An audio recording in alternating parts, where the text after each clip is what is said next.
Bonjour à tous, on se retrouve pour une nouvelle lecture d'un extrait d'un bouquin de Sébastien Fritsch.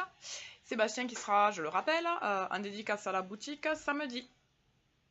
Alors aujourd'hui il fait beau, il fait bon et il n'y a pas de vent. Du coup j'ai choisi de vous relire un extrait de Invitation pour la petite fille qui parle au vent. Toujours aux éditions fin mars, début avril. Alors je resitue rapidement, on va pas relire le quatrième, mais je resitue rapidement donc, le contexte de l'histoire. Dans ce bouquin, donc, on va parler d'une famille, de l'évolution d'un noyau familial, alors de la construction d'un noyau familial, et de l'évolution de cette famille, donc sur plusieurs générations, des années 50 à nos jours. Et on va aborder le retentissement que peuvent prendre les décisions des parents sur la vie des enfants. Et toujours les relations des membres de cette famille les uns entre les autres. Alors la semaine dernière, on avait parlé de Thomas qui est médecin légiste, ce fameux médecin légiste qui parle à ses patients pendant les autopsies. On va reparler de lui. On va aborder un moment important puisque dans cet extrait, Thomas a voulu demander sa petite amie en mariage, mais le pauvre bougre, on lui a volé sa bague. Donc voilà, c'est peut-être le passage de la construction justement de ce noyau familial, donc un petit peu le point de départ du roman. Donc ce pauvre Thomas, on lui vole sa bague de fiançailles, donc il retourne à la bijouterie pour aller chercher une autre bague à l'identique, à part que forcément il est très en retard, donc très stressé. Donc c'est le dialogue entre Thomas et la vendeuse. Voler? Oui, balbutia-t-il, voler. Ce matin, dans la poche de mon manteau. Je ne comprends pas. On n'a pas touché à mon portefeuille, on m'a juste pris la bague et mon matériel de dissection. De dissection? Oui, de dissection. Mais parlons de la bague. Je suis un peu pressée, vous savez, j'ai rendez-vous dans 25 minutes. Il faut absolument que j'en rachète une autre tout de suite. Oui, je comprends, questia la petite vendeuse, dont le sourire commercial s'était quelque peu terni au mot dissection. Pouvez-vous juste me dire quel modèle aviez-vous choisi?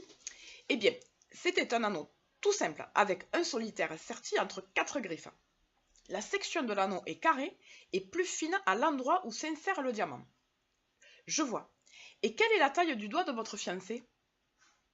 Ce fut alors au tour de Thomas d'écarquiller les yeux. Et pour compléter le tableau, sa bouche se figea simultanément dans une syllabe nettement arrondie, mais totalement muette. Voulez-vous revenir avec elle? Susurra aimablement la bijoutière, alarmée par la subtile lividité de ce grand jeune homme, écarlate l'instant d'avant. Ah non, ce n'est pas possible, s'écria Thomas en s'avançant au-dessus du comptoir. La petite blonde recula d'un pas, tandis qu'à l'autre bout de la pièce, son patron et sa collègue relevaient brusquement les yeux. Sans s'en soucier, Thomas posa sur la console vitrée son sachet en plastique, comme s'il avait besoin, pour bien se faire comprendre, de toute sa liberté de mouvement. Le petit paquet se déroula alors, et la vendeuse put en distinguer très nettement le contenu. 2 scalpels, des ciseaux à bourron et d'autres lames effilées.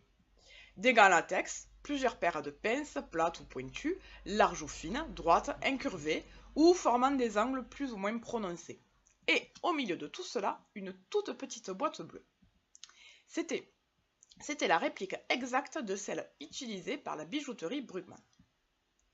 À n'en pas douter, il s'agissait de l'écrin qui contenait la bague prétendument volée.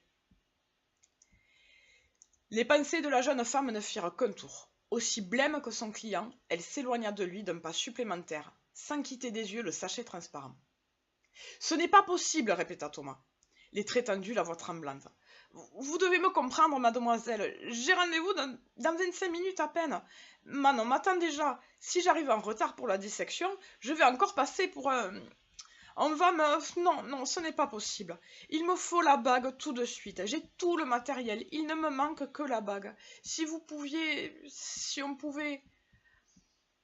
La vendeuse blonde tenta d'ouvrir la bouche, mais aucun son ne put sortir. Ces mots lui semblaient pris au piège par les images sanglantes qui se bousculaient dans son esprit. Sans vraiment se souvenir de son visage, elle visualisait avec une effroyable précision le corps mutilé de la pauvre fiancée de ce menteur pervers et cruel. Et une seule phrase parvenait à se former au milieu de ce tableau d'apocalypse. Qui sera la prochaine victime? Donc voilà, un petit passage que j'ai trouvé rigolo, ce pauvre Thomas. Alors, eh bien, il faut lire le bouquin pour savoir si Thomas va pouvoir demander sa fiancée en mariage, s'il va se jeter sur cette pauvre vendeuse pour la disséquer, s'il va finir en prison ou s'il va finir marié. Alors, on se retrouve demain pour une nouvelle lecture. En attendant, n'oubliez pas, invitation pour la petite fille qui parle au vent de Sébastien Fritsch. Sébastien qui sera là samedi pour une dédicace. À demain donc!